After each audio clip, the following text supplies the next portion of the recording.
It is the first official day of summer, but for boaters, the summer season started weeks ago. It has already been crazy out on Cass Lake. With us this morning, Chief John Fitzgerald from the Keego Harbor Police Department. Good morning, Chief. How are you? Good morning, Ronnie. I'm great. How about yourself? Good. I was out last weekend, and I think it was even during the middle of the week, and I was like, whoa, it's going to be crazy again this year. Well, it's the boaters are out there. We've seen a lot of activity on the sandbar that borders Keego Harbor. A good thing is this year we've teamed up with the Sheriff's Department, and we've brought them in to help pick up our boat patrol out there for the safety of everybody out there. Things were just getting a little out of control. So you might have noticed more Sheriff's Department boats on the lake and around the Keego Harbor sandbar than you've ever seen before, and some supporting help on the shore for them. So they're out there for the safety of everybody, and they are enforcing the rules that are out there.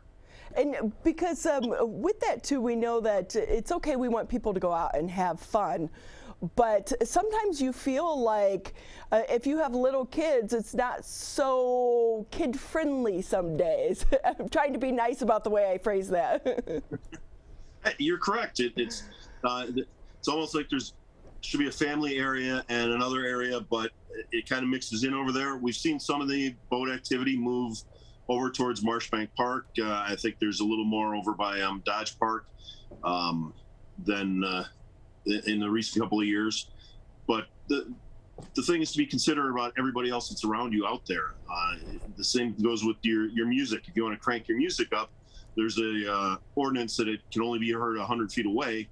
And think about it, if you're in your backyard and your neighbor's in his backyard right behind you and they turn their speakers towards your house and just start cranking music, that's not very polite, neighborly. Well, it's the same thing on the lake out there. You're blasting out people that want to just relax on their boats, or the people that live on the shore.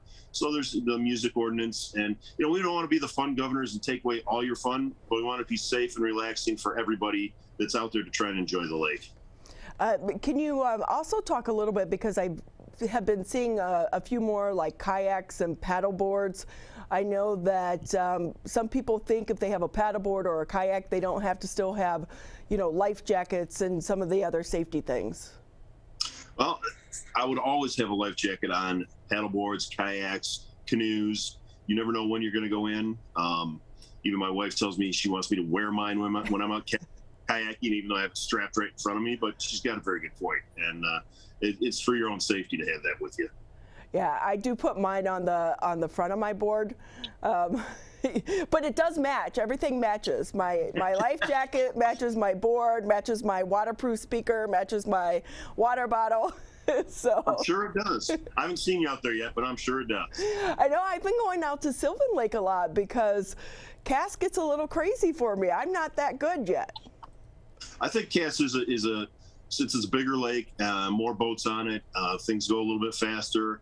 I believe there's more marinas and more traffic that comes in that doesn't reside on the lake than on Sylvan Lake. So I think you get some more people that they rent the boats, and they don't know all the rules, and they don't necessarily follow them all the time. And Sylvan Lake might be a little more peaceful to kayak and paddleboard on.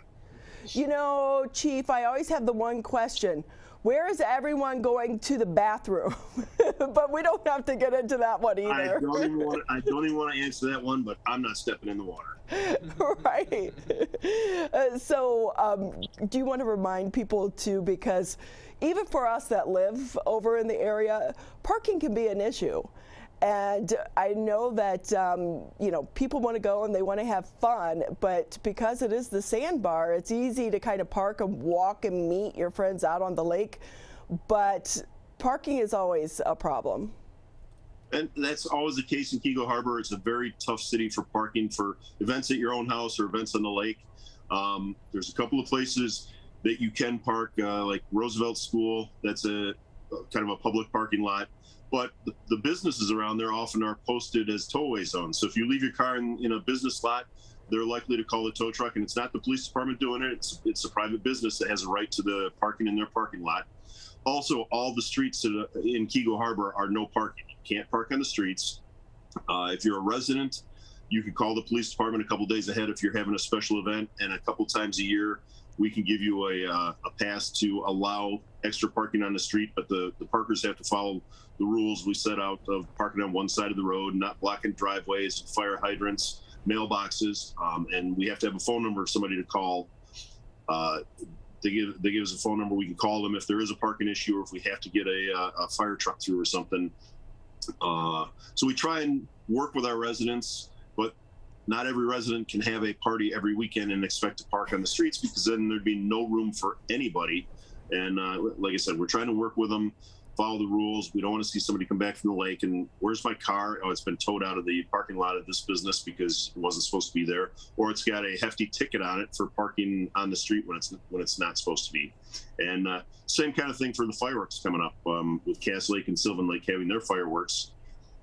We only have 2 small public parks in Keego Harbor to watch the fireworks from, and it's pretty much a walk-up kind of thing. There is no parking anywhere near those 2 parks, and they pretty much fill up with residents walking to the park.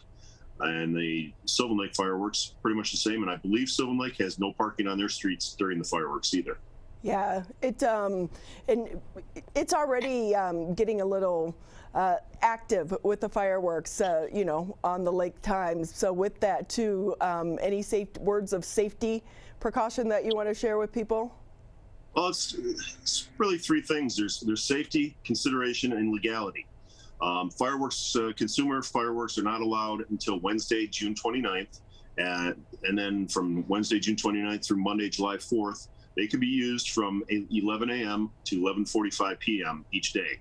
That's the only time in the middle of the summer you can use the fireworks. You can't start using them now, or you could get a ticket for it. Consider their safety.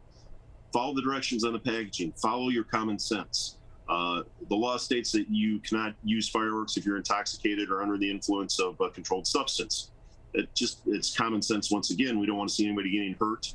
And remember, if fireworks you're using cause damage, such as to a neighbor's house or car, you'll be civilly and possibly legally responsible for that. And if you injure somebody with your fireworks, you're going to be responsible for that. And, we don't want to be the big duds for all of the 4th of July fun and celebrations, but also consideration for your neighbors. I mean, if you know you have a neighbor that has PTSD, or they can't stand the fireworks, maybe go somewhere else with other friends. But also, you got to remember that you can't use them on streets, right-of-ways, public property, schools, churches, or private property without the express written consent of the owner of that property. So you can't just walk over to the neighborhood school and start lighting them off at Roosevelt.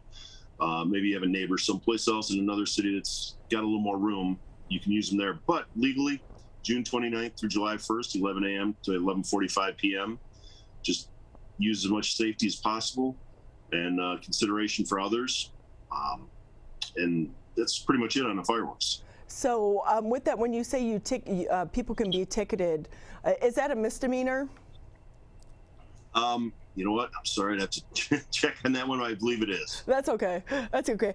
That's my rule in life. It's okay if it's a misdemeanor. You just never want a felony. Never want a felony, but you don't want a misdemeanor either. It takes all the fun out of the summer and having to pay that fine. So, Chief, anything else going on in Keego? It's been nice to have Cass Lake reopen, although I know it's going to be closing at the end of the summer.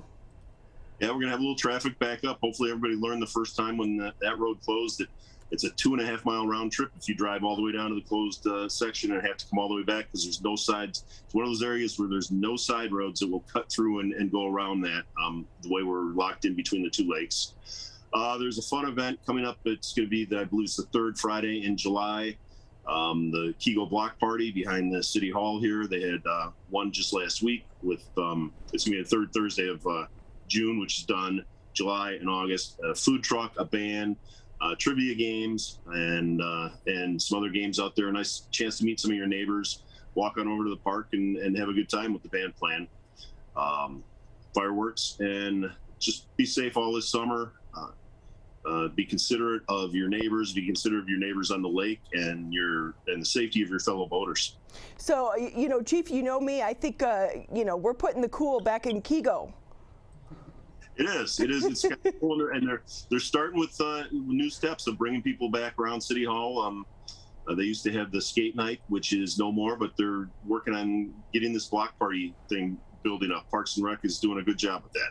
Yeah, I think that is such a great thing that they're doing, because it makes it family friendly, and we don't have to go to Sylvan Lake.